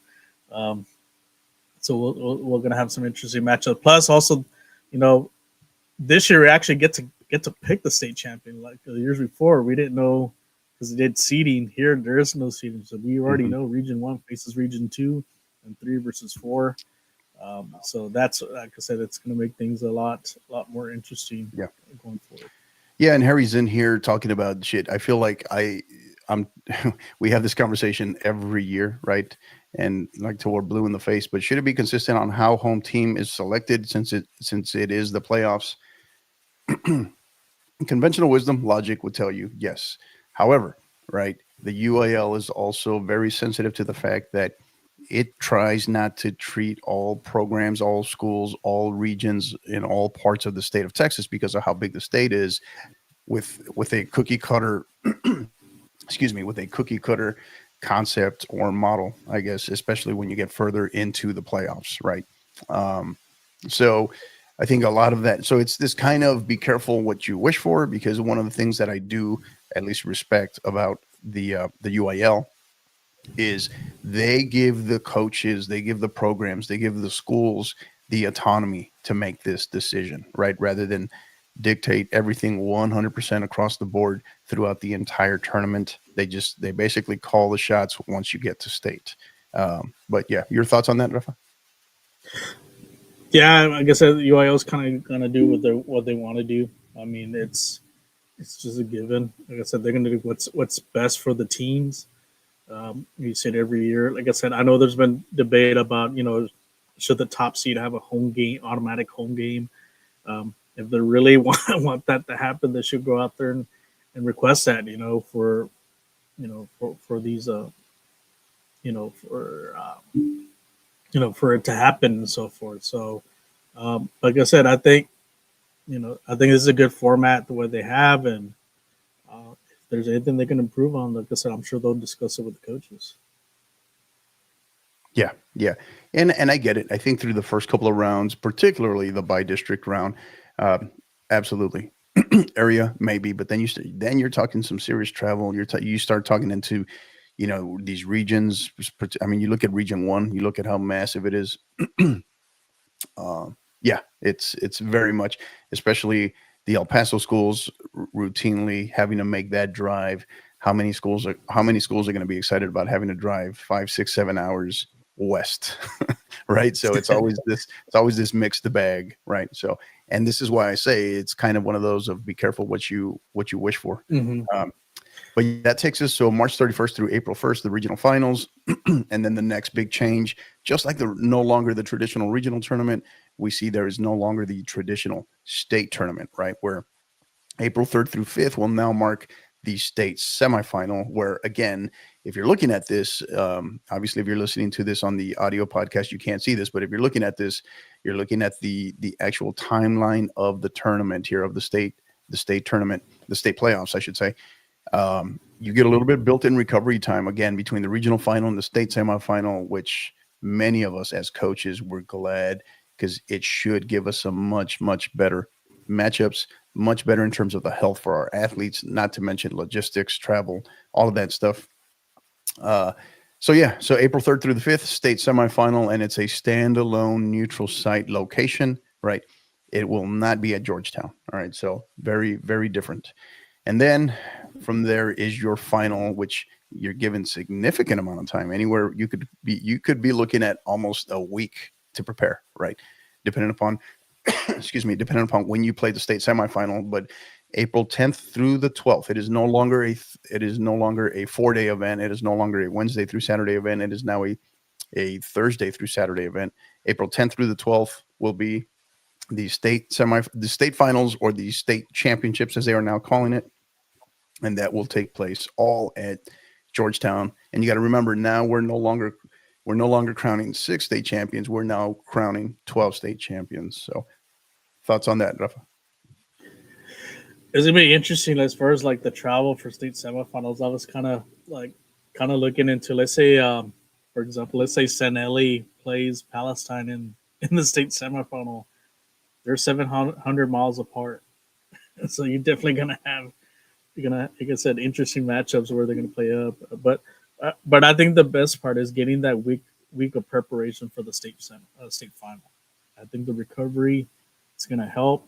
It's gonna have, I think, better games, and I think also gives the coaches better planning, how to plan your strategy for the game, because these last few, like I said, so from the last 3 years, since an inception, you had to kind of come up with a game plan on the fly, just watching by one, that same day. And so if you have a better preparation for that, plus also, they don't have to miss school too. Like I said, you can drive up, depending on your location, drive up that same day early on, or unless you're playing the early game, like I said, come up that same night. So like Coach Romero mentioned, you don't have that situation staying in the hotel for a couple of days and so forth. So it's going to be, like I said, it's going to be a lot better games too, as well. Less tired legs, because we've seen some games that go to extra time and shootouts, and then they go to the finals, and they just kind of run out of gas. And this is going to be way better. Yeah. Well, we would like to think that is the thought process behind this in terms of the recovery, right? We saw this in 2021, and we had, like we mentioned, we had some fabulous regional semifinals, regional finals, and then of course a state semifinal and state final. So yeah, that's what I think we're all looking forward to, and the data will show, right, in terms of the quality of the matches. So looking forward to that one. But that is going to do it for our state playoff schedule. We move on next to, all right, a couple of our district race spotlight. I know you have two here in District 16 and District 12. Different things you wanted to highlight on both of these, Coach, as they're wrapping up and they're kind of coming down the stretch here with only days remaining in the district season. Tell us your thoughts on these. We'll start with District 16. So District 16 for the girls it's actually coming down to the wire. Actually, it's going to be the day before certification. So Madisonville has is hosting Palestine girls on the 17th. Madisonville's won the first game. Like I said, they're a game up, and Palestine has an opportunity to if they win, they'll tie for the district title. Or Madisonville, they can win it outright. So it's going to be. It's one of those last meaningful games before we start, like I said, the second season. And then when District 12, very competitive district. Like I said, Highland Park and Wakeland at a time, having the same record in district play. We'll see what the tiebreakers are for there as far as who gets whatever seed. And then also they had, like I said, real competitive with Lone Star and Reedy. Not an easy district to play in. So, like I said, it came down to kind of the last games and so forth. And here's a kicker here. You could possibly see maybe two state champions and also from 5A in this district here. So right. I wouldn't put it past that. Yeah. Yeah. I've been talking about this one since before the season. I've been talking about this really since probably the Tasco convention. So yeah, I fully anticipate that we'll see one at least. Don't know which side of the house, but I think we'll see at least one where both your D1 and D2 state champion will potentially come out of the same district. So, all right, that does it for our district race spotlight. Oh, coming down to a match on Monday, March 17th. Let's hope we have good weather. Get that match in. Right. But yeah, that does it for our district race spotlight. And one of the things before we move forward, one of the things we wanted to hit on earlier, just thanking some of our listeners, some of our supporters. We're being listened to over 850 strong live listeners across all of our platforms. Thank you for our live listeners. Really appreciate you. And some of the additional places we're being listened to right now, we're being listened to in Beaumont, Wichita Falls, Abilene, Bernie, as well as Odessa, Katy, and Victoria. Thank you to all our listeners. Thank you to all our supporters. You're the reason why we continue to do this. And when you're on here live interacting with us, really appreciate you. Please take the time to tell some of your friends, your family, get on here, like, rate, subscribe to the YouTube channel as well. That's the big one that we're trying to grow right now. And again, you can find us on Twitter X at 50_50pod. Go on there, give us a follow. As well as on Instagram. We're live on Instagram Live right now, on IG Live at 50_50 podcast. And then, of course, the YouTube channel, which is the 50_50 podcast as well. And if you're listening to this you listen to this maybe later in your preferred podcast platform, go on there as well. Give us, click on the rating. Give us a rating. If you think we're good, tell us we're good. And as I always say, if you think we're bad, send those complaints to Rafa. He's in charge of our complaint department, right? So, no, just kidding. But thank you to all of our listeners. Really appreciate you guys. Got Prep 1 in here again, talking about bracketology in Region 1, and definitely look forward to that. Really appreciate that. Thank you, Jesse, for listening. All right, time to move on to our teams of the week. Rafa, take it away. So my teams of the week for the boys, I have the Klein Cain Hurricanes. They did something for the first time in school history, claimed their first ever district title. I think that they finished 15-2-3, and actually had them this close, kind of breaking into the honorable mention in the power rankings. what can I say for that program? The boys have had a great season. That district's very tough. You got Klein's kind of sneaky good, man. Sneaky good. Yeah, Klein Forest, especially Klein. Klein's been kind of like the one story program there in that district, right? But for, like I said, the Kane Hurricanes, what a great job, and that's a team that really kind of keep an eye on out in Region 3. And then for the girls, I have the 40 Lady Jackrabbits. Love the mascot. They won the District 10-6A title, and they finished undefeated in district play. A team they really keep an eye on. Out of, like I said, over there in the Dallas area, especially they're in Region 2. So I'm sure they're going to make some noise coming up, and we'll see if they end up coming to Georgetown. Yeah, great stuff. Forney, you had them. What are they? 6 on your RPI? I'm trying to remember. 6, right? I think there were 6. Yeah, I believe so. Yeah. Excuse me. I was trying to make sure of that. So yeah, great stuff. Klein Kane as well. Interesting. So good stuff. All right, we move on. My turn. So here is the curveball, coach. So I was kind of thinking, as like, man, I kind of really want to hit on both of these girls' programs for different, similar reasons, but still different. And so I wanted to go ahead and highlight these. My teams of the week are both actually going to be on the girls' side of the house. First of all, to Dawson, winning their first district title and doing it in undefeated fashion across the district. So congratulations to them. First one ever. And then as well as in 28-5A, right, district. This is a team that I got to see twice. This is a team that I know enough. I got to see, just got to see these games. Great matches, right? Great matches. Well-coached squad. Very happy for Coach Steven Soto out at John Jay and delivering their first ever district title in girls soccer, and which was a little surprising for, they've had talent through the years, right? Kind of been up and down as of late, come down from 6A, and they win their first ever state title in a very, very underrated and tough 28-5A. So very happy for Coach Soto and what he's done with his group out at John Jay as well. Coach, your thoughts on these? So I guess congrats to Dawson. Like I said, they're in Region 3. It's really tough, especially to go undefeated in their district. It's a big accomplishment. And same thing with John Jay. For the girls, like I said, they're a team that's been very close. I know last year talking to Harry, we thought they were going to make that jump, get into the playoffs. Yeah, they started off hot. They were very hot. Yeah. And then they kind of faltered a bit, and it's like, wow, we're a little surprised about that. But like I said, when the UIL released the realignment, they moved down to 5A. You thought, okay, they're going to have a good shot here. They have a good squad, and kudos to them there. Great season. We'll see how far they can go, in the playoffs. But like I said, I think they're going to be representing, I think, Division 1.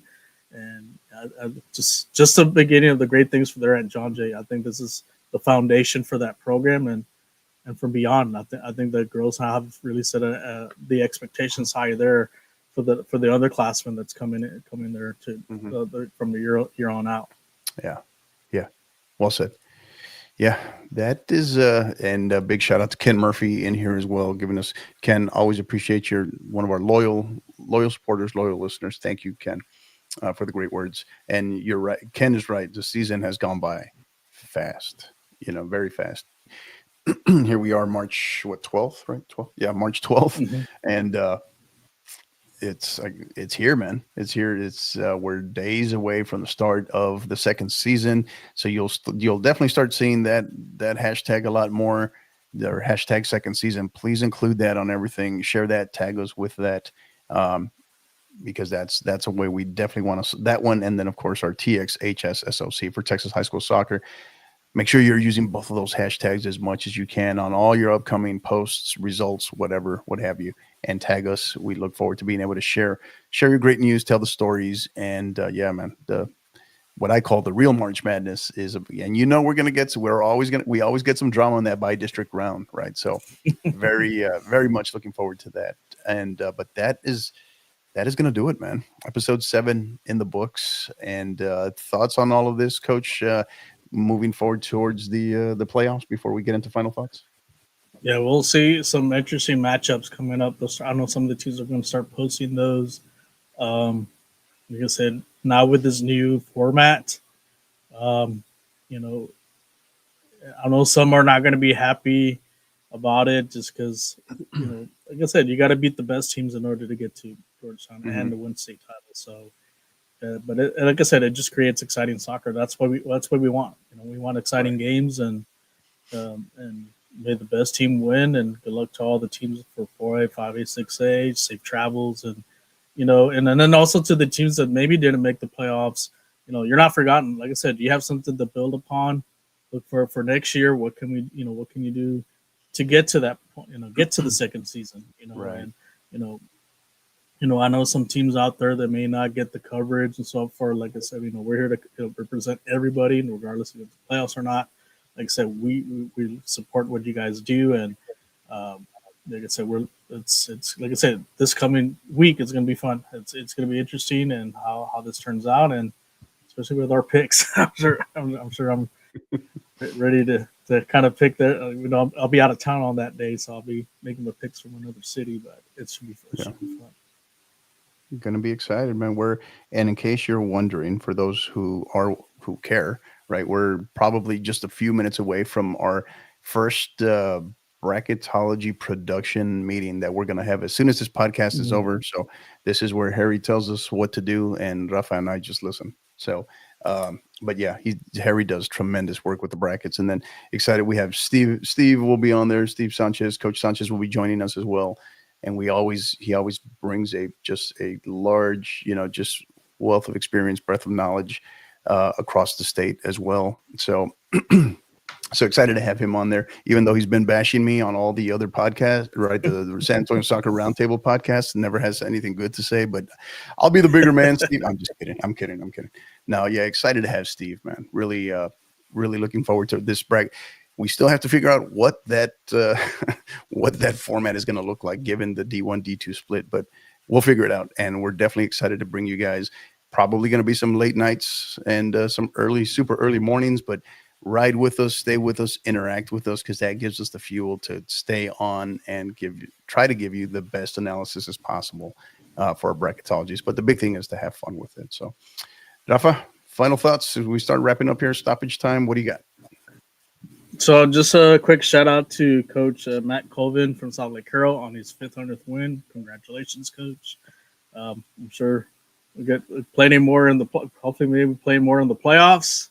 So congrats to him. Like I said, what a great program they have there at Salt Lake Carroll. Also, I'll be on, me and Harry actually will be on live tomorrow on the round table. So you want to see what's going on with do we have a time? San Antonio. Do we have a time? Probably 8 o'clock. 8 o'clock. Okay. So we're on YouTube, here on X, and also on Facebook Live too. We're on there on that format. So we'll have. I think we're gonna have RPIs locally. We do have an interview with a coach from Gonzales High School. So we're interested to talk to one of the 4A programs. So we have that set up, and then hopefully have more questions. Like I said, the questions out there from all the San Antonio fans. Make sure you tune in and make sure you like, subscribe, everything you need on our social media, and then just kind of, like I said, looking forward to the bracketology next week. Yeah, it's here, man. It's here. Yeah. So our definitely trying to stay under 2 hours again. Don't want to do back-to-back 2-hour Joe Rogan episodes here. So I'm trying to make this one quick. My final thoughts, first of all, so kind of a three-parter, I guess. So the first thing is, if you are blessed enough, lucky enough to be part of a program, right, that makes the playoffs, enjoy it, right? Don't get caught up in the whole, hey, I don't think we're going to do very well. I think we're going to lose in the first round, or I don't know how deep we can go. I don't know if we can go as deep as we went last. Don't get caught up in all that. Just be in the moment, be with your teammates, listen to your coaches, be coachable, and absorb it all, right? Absorb the whole, the whole start to finish, whether it's one round, whether it's 4 rounds, whether it's playing in Georgetown, right? Enjoy it. More than anything, enjoy it, learn from the moment, but be in the moment, right? Because you won't get these back. And you don't want to be the regret person saying, my anxiety was through the roof. I was this, I was that. I was at odds with my teammates and never enjoyed it, and now here it is. It's over, particularly for our seniors, right? Because you don't get this one back, right? This is the last one. So take the time to enjoy it, and that extends to coaches, right? As a coach, my take on it is, we get to play in the postseason. We get to play in the second season. There's a lot of teams, there's a lot of schools out there that would kill for the opportunity to trade with us. So remember that as well. And so whether you got to go on the road or whether you're, or you're hosting, whatever, more than anything, it's conveying the message to our athletes that we get to play and to be grateful for that opportunity. Embrace it, embrace the blessing, and just run with it. So the best of luck to everybody in the playoffs. And on the flip side of that, for those of you that are, don't have the fortune of being able to play in the postseason, excuse me, my heart goes out to you guys. My heart, whether it be coaches and or athletes, but continue to stay the course. Understand why you're here, why you do this, and learn from that feeling. So this way you can come back and be better for next year. And obviously for seniors, it's your last hurrah, but still, I'm sure there's so many seniors out there that won't get to play in the postseason, but will leave a tremendous lasting legacy within their programs. I know that for a fact because I can't tell you the number of conversations I've had with coaches, and that's exactly what they share with me. So seniors, those of you that aren't fortunate enough to make the state playoffs, know that you have made a difference within your program, within your community, with your coaches, and your communities are incredibly grateful for that. So thank you. And then the last piece is spring break, right? Continue to be smart. Not everybody's on spring break this week. We got some people spring break next week. We got some people that are on a 2-week break with intercession as well. So continue to be smart, continue to be safe, be coachable, be there for one another, have a plan, be there for your teammates as well. And just be safe, disconnect from soccer for a few days, enjoy it, and then we'll come back. But more than anything, arrive back in one piece and be safe. So that is going to do it. Rafa, anything else? Anything I missed? Anything we need to share? No, just shout out to Harry, a la Madrid, and nada más. Yeah. I don't think poor Harry. He's had plenty. I don't think we got to dish out anymore. But now because they have. Now we got to shift to Steve, right? Because I think they got Arsenal. Steve, yeah, because he's an Arsenal. Yeah. I don't think they're going to put eight goals on Real Madrid. So, now they get to play a real team now. All right. So special thanks again to both Kevin Gomez as well as Coach Juan Romero from Kevin Gomez of Yellow City Soccer, as well as Coach Romero, the head men's soccer coach of the Southwest Dragons, for joining us. Really appreciate them. They gave us great insight. Thank you for everything. Thank you to all our listeners, our supporters everywhere, being listened to by over 1,000 live listeners across all our platforms. Thank you. Thank you to all our listeners that interacted with us on our chat tonight. Really appreciate you guys as well. Thank you to everybody. And you know what to do. Until the next time.